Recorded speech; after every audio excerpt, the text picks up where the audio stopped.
action de l'application Julien.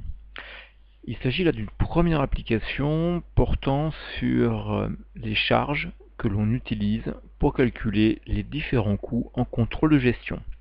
Vous vous souvenez de la vidéo de cours, toutes les charges de la comptabilité ne sont pas prises en compte, certaines sont éliminées, certaines sont recalculées, et puis on a aussi quelquefois des charges qui viennent se rajouter qui ne sont pas prises en compte dans la comptabilité de l'entreprise.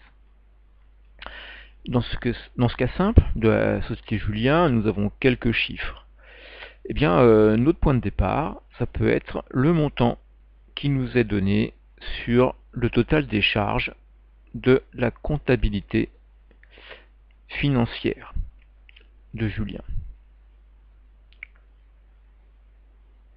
C'est un bon point de départ puisque nous savons que cette société Julien, pour le mois de novembre, c'est 540 000 € de charges de tout type. Néanmoins, dans ces 540 000 € de charges, il y en a certaines que l'on dit non incorporables, c'est-à-dire des charges qui ne représentent pas le fonctionnement normal, habituel de l'entreprise. Ces charges, eh bien, on va les retirer de ce montant.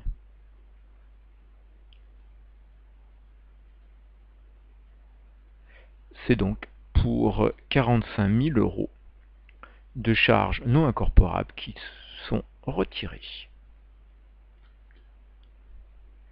Et puis, enfin, vous avez un autre élément à prendre en compte. On vous dit que les dirigeants de la société estiment que leurs capitaux propres devraient être rémunérés à hauteur de 5 000 €. Ça, c'est une charge qu'on appelle une charge supplétive qui va venir se rajouter. Vous vous rappelez pourquoi? Simplement parce que ces charges de dividendes, de rémunération des capitaux, eh bien, n'existent pas en comptabilité. C'est seulement une fois que toutes les charges ont été prises en compte que la comptabilité peut vous dire voilà le bénéfice qu'on a pu obtenir et donc voilà ce qu'en assemblée générale on pourra proposer comme rémunération aux associés. Seulement, si vous voulez conserver vos associés, eh bien peut-être faut-il leur faire certaines promesses, leur dire les capitaux que vous nous apportez, eh bien on pense effectivement vous les rémunérer. Et il va falloir leur donner un niveau de rémunération attractif afin que eux n'aillent pas investir leurs capitaux dans d'autres sociétés ou dans d'autres types de placements. Ça veut dire donc que vous attendez à leur verser pour ce mois-ci pour 5 000 € de charges supplétives, de charges visant à rémunérer leurs capitaux propres. Si je fais le total de ceci, eh bien ça va me donner le montant des charges que l'on va incorporer au calcul de coût. On part des 540 000 de comptabilité financière. À ceci, 45 000 sont enlevés. Et puis, 5 000 de charges supplétives sont rajoutées.